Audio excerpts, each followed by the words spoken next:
Hello everyone, আসসালামু আলাইকুম। আশা করি আপনারা সবাই ভালো আছেন। আলহামদুলিল্লাহ, আমিও ভালো আছি। আজকে আমাদের টপিক হচ্ছে আমরা কিভাবে এসইও ফ্রেন্ডলি ডেসক্রিপশন লিখতে পারি বা এসইও ফ্রেন্ডলি মেটা ডেসক্রিপশন লিখতে পারি। আগেই আমি একটু বলে নিই যে আমার ঠান্ডা লাগার কারণে আমার ভয়েসটা চেঞ্জ হয়ে গেছে, যার জন্য আমি দুঃখিত। তাহলে মেটা ডেসক্রিপশনটা কী বা মেটা ডেসক্রিপশনটা কাকে বলে? ধরেন, যেখানে আমরা আমাদের প্রোডাক্ট বা সার্ভিস সম্পর্কে ছোটোখাটো একটা বর্ণনা দেই, ওটাই হচ্ছে আমাদের মেটা ডেসক্রিপশন বা ডেসক্রিপশন, যেটাই বলেন আপনি। ওকে, তাহলে চলেন আমরা একটু দেখি। ধরেন আমি লিখলাম what is SEO. What is SEO, এগুলো হচ্ছে আমি হোয়াট ইজ এসইও লিখে সার্চ দেওয়ার পরে এই রেজাল্টগুলো এখানে শো করতেছে এবং প্রত্যেকটারই দেখেন ডেসক্রিপশন আছে। এই যে এটা হচ্ছে ডেসক্রিপশন। আমরা ইউআরএল এবং টাইটেলের পরে যেটা পাবো সেটাই হচ্ছে আমাদের ডেসক্রিপশন। এই যে দেখেন। তাহলে ডেসক্রিপশনটা আমরা কি বলেছিলাম?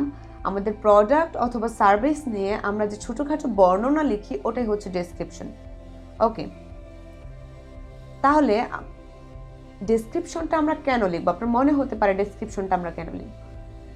দেখেন, ইউআরএল, টাইটেল এবং ডেসক্রিপশন, এই তিনটা জিনিস সর্বপ্রথমেই মানুষের কাছে এটা দেখানো হয়। মানুষ প্রথমেই দেখবে আপনার ইউআরএল, টাইটেল এবং ডেসক্রিপশন। আপনি যদি সুন্দর করে একটা ডেসক্রিপশন লিখতে পারেন, তখন আপনার ওয়েবসাইটে ভিজিটরের সংখ্যা বেড়ে যাবে, অথবা আপনি এটাও বলতে পারেন আপনার ক্লিক থ্রো রেট বেড়ে যাবে। আপনি যেভাবে বলেন সেভাবেই হবে। যখন আপনার ক্লিক থ্রো রেট বেড়ে যাবে, তখন আপনার ওয়েবসাইটটাকে গুগল প্রায়োরিটি দিবে এবং ওটাকে র্যাঙ্ক করাবে। ওকে, তাহলে চলেন আমরা একটা ডেসক্রিপশন কিভাবে লিখব সেটা আগে একটু শুনি। গুগল সাধারণত পিক্সেলের উপর ডিপেন্ড করে মেটা ডেসক্রিপশনের দৈর্ঘ্য নির্ণয় করে থাকে। তাহলে অবশ্যই আগে আমাদেরকে মেটা ডেসক্রিপশনটা নিয়ে ভাবতে হবে এবং ওটার পিক্সেলটা নিয়ে ভাবতে হবে, কত পিক্সেল দিলে গুগল এটা নিবে বা গুগল এটা মানবে। ওকে, তাহলে চলেন একটু আমরা শুনি গুগল কি বলে। গুগল বলে ডেস্কটপের ক্ষেত্রে পিক্সেল হচ্ছে 920 পিক্সেল এবং ক্যারেক্টার হচ্ছে 158 ক্যারেক্টার, এবং মোবাইলের ক্ষেত্রে পিক্সেল হচ্ছে 680 পিক্সেল এবং ক্যারেক্টার বা অক্ষর হচ্ছে 150। তাহলে আসলে কি এতটুকু করে আমরা মনে রাখতে পারবো যে 920 পিক্সেল, 158 ক্যারেক্টার, আবার মোবাইলের ক্ষেত্রে হচ্ছে 680 পিক্সেল, 120 ক্যারেক্টার, এরকমভাবে মনে রাখতে পারবো আমরা? না, এটা আমাদের মনে থাকবে না। তার জন্য আমরা কিভাবে বোধ করবো ওটা আমাদের চিন্তা ভাবনা করতে হবে। আমরা বোধ নিব হচ্ছে 150 ক্যারেক্টার। যখন আপনি একটা 150 ক্যারেক্টারের একটা ডেসক্রিপশন লিখবেন, তখন এই যে এরকম ডট ডট ডট ডট আসবেন। তাহলে আপনার মনে হতে পারে এই যে ওদের ডট ডট ডট ডট চলে আসছে, এখানেও ডট ডট ডট ডট চলে আসছে। তাহলে ওরা প্রপারভাবে ডেসক্রিপশনটা না লিখে কিভাবে ওরা ফার্স্ট র্যাঙ্কিংয়ে চলে আসলো? শুনেন, আপনাকে একটা কথা বলি। আপনি একটু খেয়াল করেন, এই যে ওয়েবসাইটটা আছে, আপনি একটু চেক করে দেখেন। আমি আপনাদেরকে চেক করে দেখাই, হয়তো এই ওয়েবসাইটের এইজ অনেক বেশি। আপনি গুগলে গিয়ে লিখবেন, ডোমেন এইজ চেকার লিখতে হবে, domain age checker. Okay, and then আমি গেলাম, ধরেন আমি এটা দিয়ে চেক করব।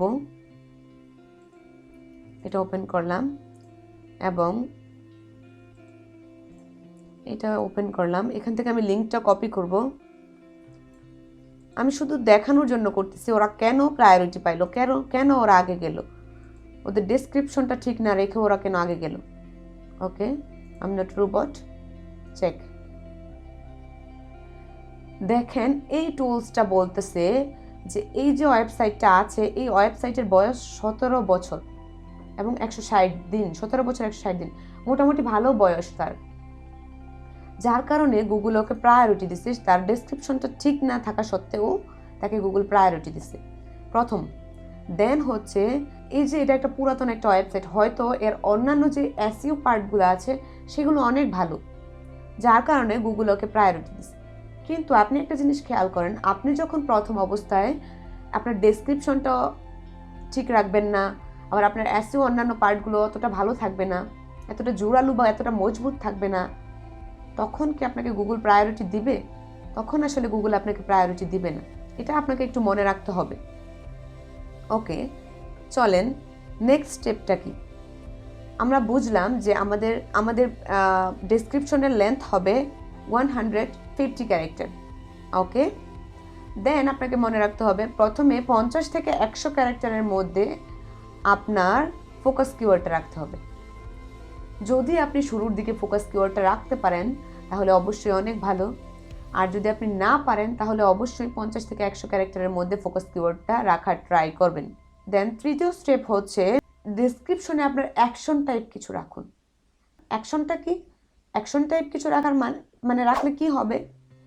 ধরেন আপনি যখন আপনার ডেসক্রিপশনে অ্যাকশন টাইপ বা আকর্ষণীয় টাইপ কোনো কিছু রাখবেন, মানুষ যখন এটা দেখবে তখন মানুষের কাছে আকর্ষণীয় কিছু মনে হবে না, এখানে মনে হয় আকর্ষণীয় কিছু আছে, তখন মানুষ ক্লিক করবে এবং সে আপনার ওয়েবসাইটে চলে যাবে।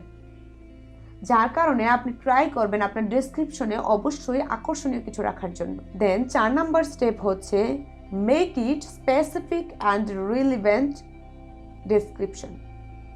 অবশ্যই আপনাকে আপনার ফোকাস কিওয়ার্ডের সাথে মিল রেখে রিলেভেন্সি রেখে আপনার ডেসক্রিপশনটা লিখতে হবে।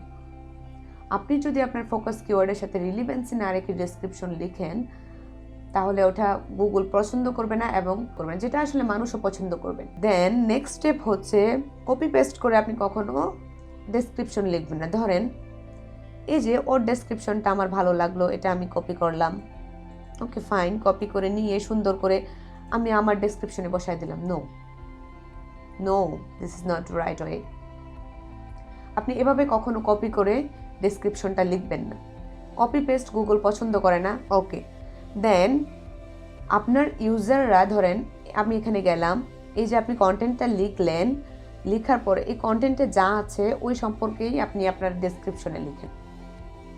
এই কন্টেন্টে আপনি যা দেন নাই ওই সম্পর্কে আপনি আপনার ডেসক্রিপশনে লিখেন না, কারণ আপনার ইউজারটা যখন এখানে ক্লিক করবে, ক্লিক করে আপনার এই কন্টেন্টটাতে আসবে, আয়সা দেখবে যে আপনি যে ডেসক্রিপশনটা লিখছেন ওই ডেসক্রিপশনটার সাথে সে মিল পাচ্ছে না এখানে, তখন কিন্তু সে কখনোই রিপিট আবার আপনার ওয়েবসাইটে আসবে না। এইটুকু মনে রাখবেন। আপনি যদি এরকম কোনো কিছু করেন তাহলে অবশ্যই ইউজার হারাবেন, যারা নেক্সট টাইম কখনো আপনার এখানে আসবেন, এবং আপনার সিটিআর আস্তে আস্তে কমতে থাকবে। ক্রিয়েট ভ্যালু বলতে কি বোঝায়? আপনি এমন কন্টেন্ট লেখেন, এমন টাইটেল লেখেন, এমন ডেসক্রিপশন লেখেন যেটা পড়ে বা দেখে মানুষ মুগ্ধ হয় এবং আপনাকে বারবার মনে রাখে। এভাবে আপনি আপনার ভ্যালুটা তৈরি করার ট্রাই করেন। দেখেন, আপনার মনে হতে পারে যে আমি যদি একটা প্রপার ডেসক্রিপশন লিখি তাহলেই কি গুগল আমাকে র্যাঙ্ক দিবে বা র্যাঙ্ক করাবে? নো। দেখেন, গুগল কিন্তু একবারও বলে নাই তুমি একটা প্রপার ডেসক্রিপশন লিখলেই আমি তোমাকে র্যাঙ্ক করাবো, কিন্তু গুগল এটা বলছে তুমি যদি একটা প্রপার ডেসক্রিপশন লিখতে পারো তাহলে তোমার জন্য কিছু পরোক্ষ সুবিধা আছে। সেই সুবিধাগুলো কি কি? ধরেন, গুগল কিন্তু এটা বুঝে না যে আপনি কি কন্টেন্ট লিখছেন বা কি লিখতেছেন, কিন্তু গুগল এটা বুঝে যে মানুষ আপনার পেজে আসতেছে কিনা বা মানুষ আপনার ওয়েবসাইটে আসতেছে কিনা। যখন গুগল দেখবে মানুষ আপনার ওয়েবসাইটে বা পেজে আসতেছে তখন গুগল আপনাকে র্যাঙ্ক করাবে বা টপ র্যাঙ্কিংয়ে নিয়ে আসবে। তখন গুগল আর কোনো কিছু চিন্তা ভাবনা করবেন, তখন আপনাকে অবশ্যই গুগল র্যাঙ্ক করাবে। তার মানে আপনাকে এটা অবশ্যই মনে রাখতে হবে, আপনি যদি একটা ভালো টাইটেল লিখতে পারেন, আপনি যদি একটা ভালো ডেসক্রিপশন লিখতে পারেন, তখন টাইটেল এবং ডেসক্রিপশন দেখে তখন মানুষ আপনার ওয়েবসাইটে যাবে, গুগল তখন আপনার ওয়েবসাইটটাকে প্রায়োরিটি দিবে। এই পুরো প্রসেসটা মেনটেন করে আপনি যদি একটা ডেসক্রিপশন লিখতে পারেন তখন হবে এটা একটা SEO ফ্রেন্ডলি মেটা ডেসক্রিপশন।